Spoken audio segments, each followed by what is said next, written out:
Sesi Mubaga hari ini kita sharing tentang Madrasah Award.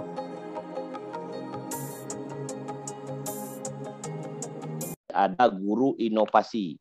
Guru berprestasi itu adalah guru, baik guru RA maupun guru madrasah. Guru madrasah itu guru MI, MTS, dan MA. Ya. Bisa PNS, bisa non-PNS. Namun untuk guru berprestasi ini diberi kriteria. Yang pertama adalah dia sudah menjadi guru minimal 3 tahun. Dia sudah menjadi guru minimal 3 tahun dan itu wajib S1 semuanya. Kemudian belum pernah mendapatkan penghargaan atau apresiasi peringkat 1 atau peringkat 2 di peringkat 1 sampai 3 di tingkat nasional. Tidak pernah dijatuhi hukuman disiplin dalam melaksanakan tugas guru. Ini kalau kategori guru berprestasi, ya.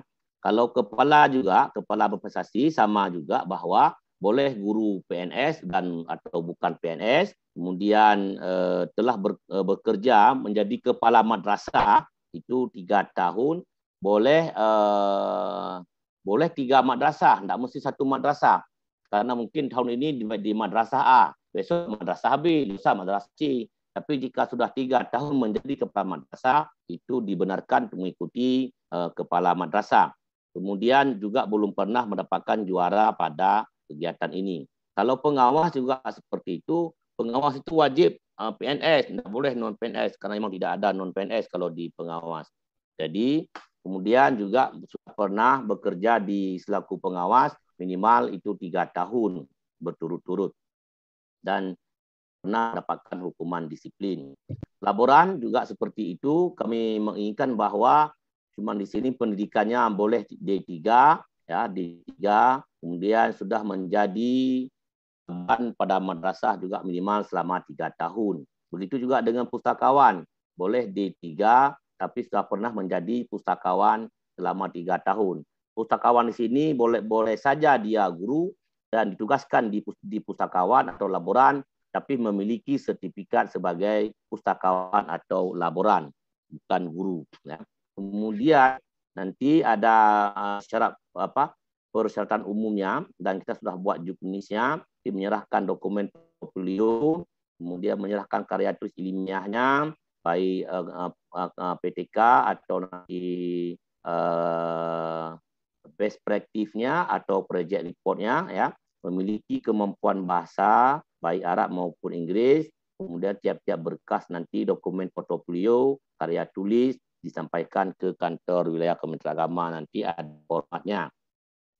Bapak Ibu yang saya muliakan, supaya teratur nanti cover ya untuk guru berwarna hijau, kepala madrasah berwarna merah, untuk pengawas berwarna biru, laboran berwarna kuning, dan pustakawan berwarna coklat. Nanti akan kami share PowerPoint ini kepada seluruh peserta ya untuk dapat menjadi pegangan bagi kita semua. Baik, Bapak Ibu yang kami muliakan, yang berikutnya guru inovasi.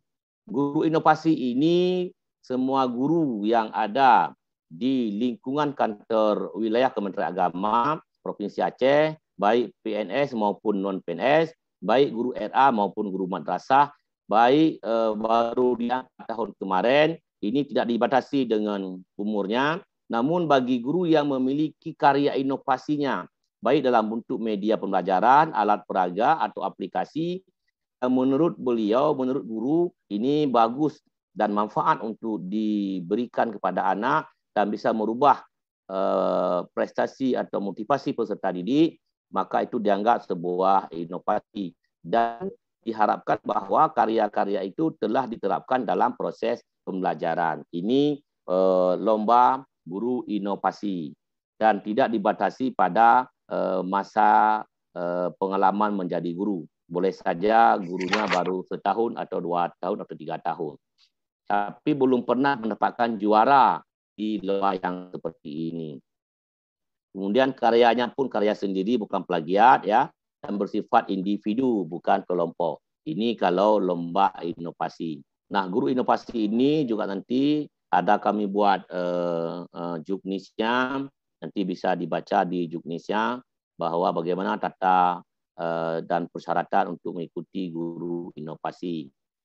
Yang berikutnya GTK inspiratif. GTK seperti ini guru atau tendik yang inspiratif.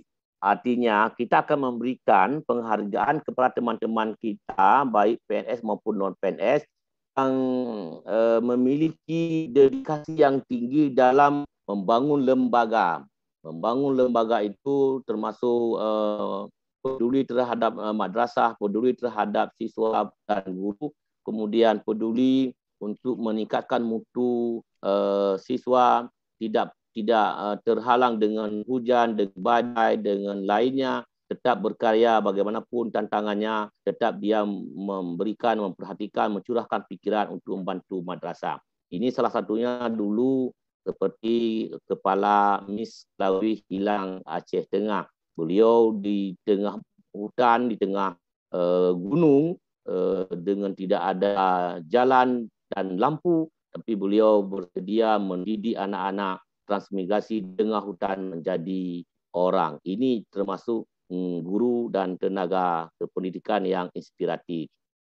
Nah, kita akan berikan kepada mereka. Kalau bukan kita, siapa lagi akan memberikan penghargaan? Dan nanti juga jika dibuat ada tingkat nasional, kita akan kirim dia ke tingkat nasional. Ini GTK inspiratif. Kemudian kalau operator emis, ini yang operator emis, ini akan kita berikan penghargaan kepada teman-teman yang menjadi operator di madrasah dan nanti akan dinilai oleh tim operator Kanwil. Nah, peserta dari emis award ini boleh PNS ataupun bukan PNS dengan indikator menyajikan data yang baik dan valid, teliti dalam mengentri data emis, sabar, kemudian sumber daya yang profesional, kemudian update data terus-menerus pada emis, selalu melakukan kelengkapan data, setiap keputusan harus berbasis data, memiliki komitmen, dedikasi sama operator emis dalam melakukan update data emis. Ini kriteria-kriteria yang akan menjadi indikator penilaian untuk operator emis. Dan mereka inilah ujung tombak hari ini untuk data dalam penyusunan perencanaan di madrasah, di kantor wilayah. Maka oleh karena itu, Bapak akan berikan penghargaan kepada teman-teman kita selaku operator emis.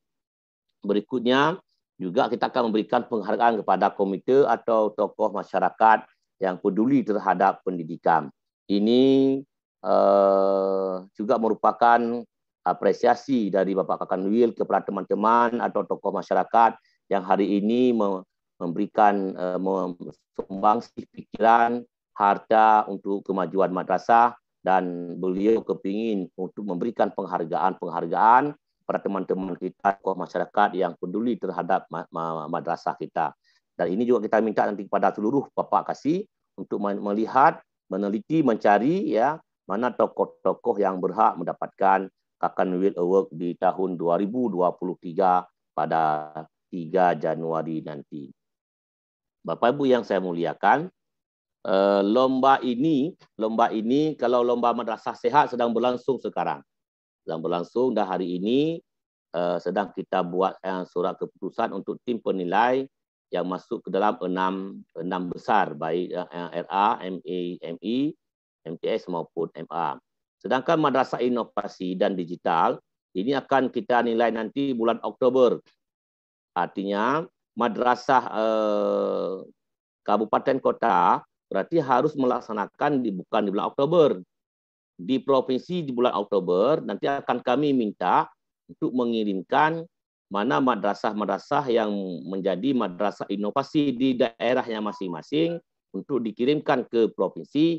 Nah, kami nanti akan turun ke provinsi, ke daerah untuk menilai apakah mana yang terbaik dari 23 kabupaten kota, kita pilih 3 besar menjadi madrasah inovasi. Kemudian juga GTK berprestasi. Ini masing-masing kabupaten kota juga melaksanakan kegiatan ini bukan di Oktober, apakah di Agustus atau September. Di Oktober nanti provinsi akan melakukan kegiatan lomba guru dan tenaga kependidikan di tingkat provinsi. Nah, ini biasanya setiap tahun ada kegiatan di tingkat nasional. Barangkali jika nanti kita melaksanakan di Oktober, maka juara 1 di tingkat provinsi akan kita kirim ke tingkat nasional. Begitu juga dengan guru inspiratif dan guru inovasi Bapak Ibu. Kemudian lomba AMIS Award ini mungkin penilaiannya berkontinu oleh tim kita di sini. Ini barangkali akan diumumkan nanti pada malam Kakanwil Award. Begitu juga dengan harapan kami KSM, MyRes, KTI ini akan berjalan bukan hanya Oktober tapi dari Juli sudah kita mulai. Kita mencoba nanti ada namanya tryout online bersama seluruh provinsi Aceh untuk kegiatan KSM. Maka kami mengharapkan kepada kepala madrasah untuk membina KSM, membina MyRes, KTI mulai dari sekarang, dan nanti di bulan Juli kami akan melakukan yang namanya tryout secara online untuk seluruh kota, dan akan kami data mana siswa yang memiliki nilai terbaik akan kita berikan reward untuk tryout pertama, kedua, dan ketiga, nanti menjadi bank siswa yang memiliki nilai terbaik pada kegiatan kompetisi sains madrasah. Ini harapan kami bahwa KSM ini menjadi andalan kita di setiap tahun, dan kita masuk 10 besar setiap tahun untuk lomba KSM ini. Mudah-mudahan tahun ini dengan cepat kita mulai hari ini, ya, kepala madrasah untuk mengalokasikan anggaran RDRKAM-nya itu untuk pembinaan ke sains, MyRes, dan KTI, agar bahwa anak-anak benar-benar nyaman dalam mengikuti lomba ini, dan kita mengharapkan bisa berprestasi bukan hanya di tingkat provinsi tapi di tingkat nasional. Kemudian seleksi komite atau tokoh masyarakat ini di bulan Oktober setelah kabupaten kota mengirim kepada kami, dan kami akan terjun ke daerah untuk menilai mana yang terbaik 1, 2, 3 dari 23 yang dikirim kepada kami. Bapak Ibu yang kami muliakan, ini kontak personnya nanti kalau berhubungan dengan madrasah itu madrasah dan siswa berprestasi nanti bisa menghubungi Bapak Dr. Haji Nasruddin, dan berhubungan dengan tendik berprestasi dan tendik inspiratif nanti kontak personnya bisa menghubungi Ibu Mariani. Sedangkan guru berprestasi dan guru inspiratif ini nanti bisa menghubungi kontak personnya Dr. Effendi. Kemudian untuk EMIS ini bisa menghubungi Bapak Salimuddin. Dan untuk EMIS dan tokoh masyarakat ini bisa menghubungi Bapak Salimuddin. Barangkali ini yang kami sampaikan.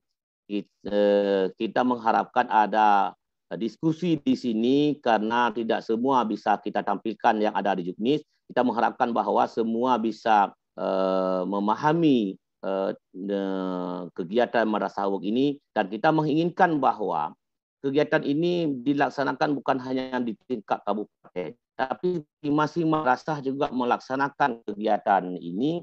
Nanti juga pada tingkat madrasah memberikan juga penghargaan kepada teman-teman yang memang sudah bekerja di madrasah dengan baik, membawa harum nama madrasah. Jadi kami mengharapkan bahwa kegiatan ini bukan hanya di tingkat kabupaten, tapi dimulai dari tingkat sekolah. Sekolah melaksanakan kegiatan, kemudian juara 1 di madrasah dikirim ke tingkat kabupaten, kemudian juara 1 di tingkat kabupaten baru dikirim ke tingkat provinsi, dan provinsi menganalisa, meneliti, menilai, dan jika nanti ada di tingkat nasional, maka akan kami kirim ke tingkat nasional. Barangkali ini yang dapat kami sampaikan.